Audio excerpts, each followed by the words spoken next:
Saludos y bienvenidos a otro video de Universidad Cristo. Este es Ceguera Espiritual, parte 4, y continuamos y seguimos rapidito. Y te recomiendo pues para que entres en línea, pues veas primero, segundo y tercero, y entonces en estoy hablando en la continuación de términos espirituales y su significado concerniente a el origen de estos términos espirituales. Se originaron en el Oriente y lo que estoy es compartiendo su significado según el Oriente. Y vemos estos mismos términos utilizados en el Occidente, donde en la Biblia, en el Nuevo Testamento, en los Evangelios y en las cartas de Pablo y inclusive Apocalipsis.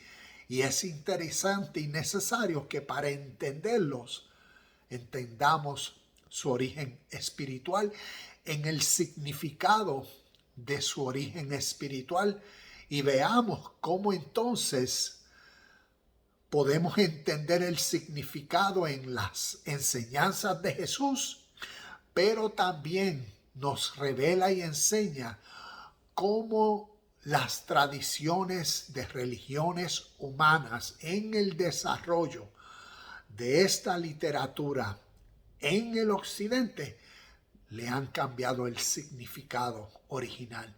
Y ahora en las religiones de los hombres significan otras cosas. Y uno de estos, vamos a continuar hablando, pues continuamos con lo que es el diablo, demonios, Satanás. Y entonces vamos a ver también lo que es el infierno. Estas 4 realidades que para la religión cristiana es como decir significativa, porque cada una de ellas, bueno, tú sabes lo que tú entiendes que cada una de estas eso. Voy a hablar de cada una de ellas de acuerdo al significado oriental. Comenzando con el diablo. El diablo está haciendo referencia, según el Oriente, se refiere a la naturaleza interior, egocéntrica, superficial. ¿Ves? La naturaleza que está ciega a el espíritu de vida y por ende, por resultado, es la persona que solo lo que está centralizado en su ser, en su beneficio. ¿Ves? Es la persona que vive por el mundo material, el mundo exterior, el mundo de las sensaciones, el mundo de los placeres, ¿ves? El mundo de que la felicidad está en lo exterior, por ende, es la persona que siempre está buscando su felicidad en las cosas del momento, pasajeras, y por ende resulta en ser personas bien egocéntricas que están pensando en lo que quieren, cómo yo quiero sentirme hoy, qué quiero que me pase, qué no quiero que me pase. ¿Ves?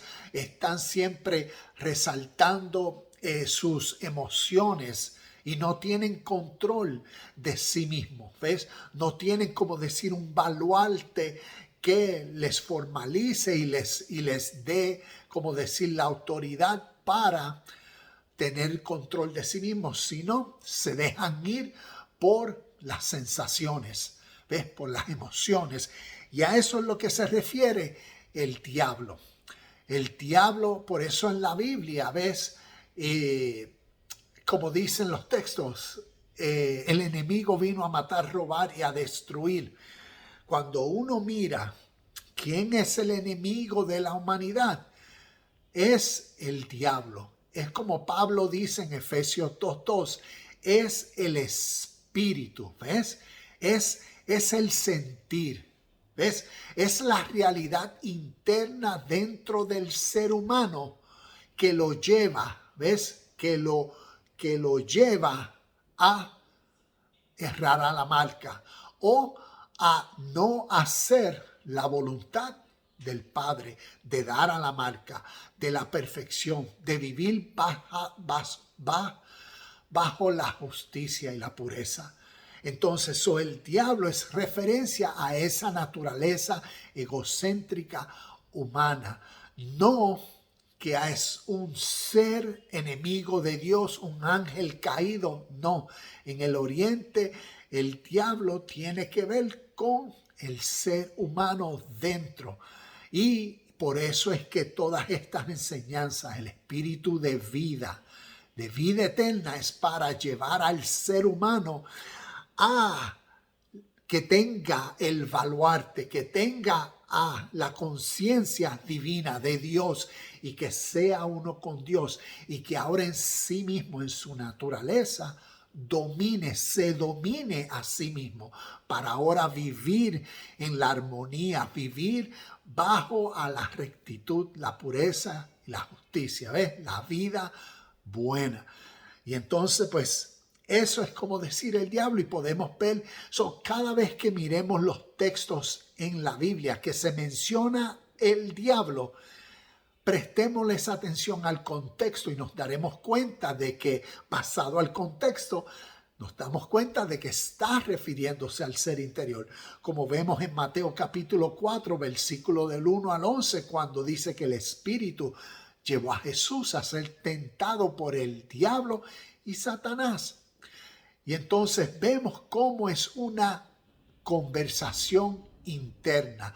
La guerra interna que en esta literatura, en el capítulo 4 de Mateo, nos la está haciendo saber que fue la realidad que Jesús en la vida histórica de él experimentó, como todo ser humano experimenta esa realidad de lucha consigo mismo interna.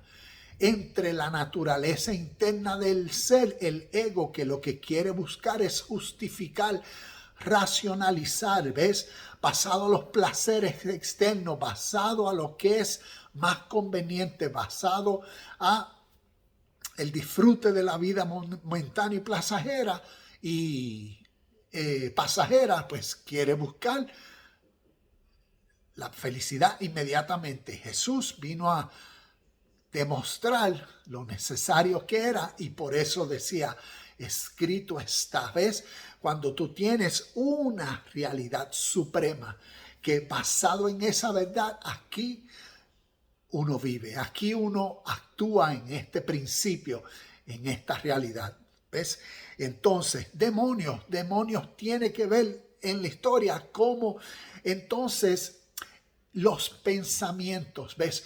Un pensamiento en la historia era como decir en este tipo de literatura poética, ¿ves? O en imágenes, como decir en dibujos, ¿ves? Es como decir, vemos este dibujo. Esto es un dibujo bien simbólico.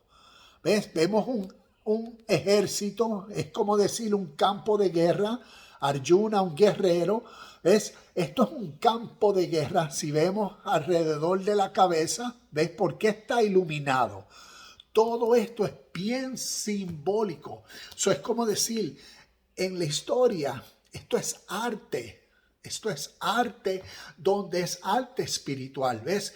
Cómo una imagen puede decir mucho. Cómo una imagen puede describir la realidad que el ser humano experimenta dentro de sí mismo. Y así es como vemos que en la literatura que llamamos Nuevo Testamento fue como se formalizó. Tiene muchas imágenes, tiene muchos símbolos, ¿ves?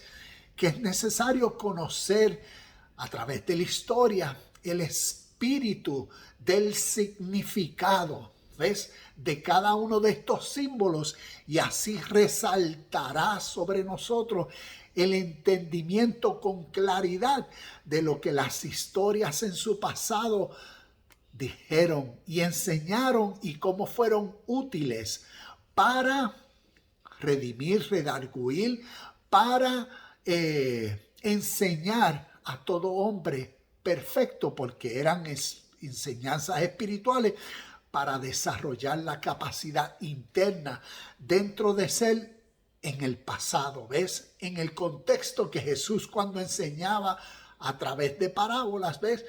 Por eso le preguntaban, maestro, ¿por qué hablas con con imágenes? ¿Por qué hablas con cuentos? ¿Por qué hablas con historias? Y eso tiene un propósito y significado. Y es necesario que nosotros, 2000 años después, aprendamos a entender los símbolos espirituales utilizados en la historia y a conocer el significado valorable de cada uno de ellos que vemos en la literatura, para así extraer la mejor experiencia, el mejor conocimiento y el entendimiento, ¿ves?, que remueve la ceguera espiritual. Que nuestra teología y nuestra escatología y nuestras interpretaciones de nuestra fe, tradición fundamentalista y de las religiones cristianas del occidente, ¿ves?, le imponen como una exégesis, le imponen al texto ahora lo que ya nosotros percibimos, creemos que el texto dice, porque nuestra tradición o religión así es como lo interpreta.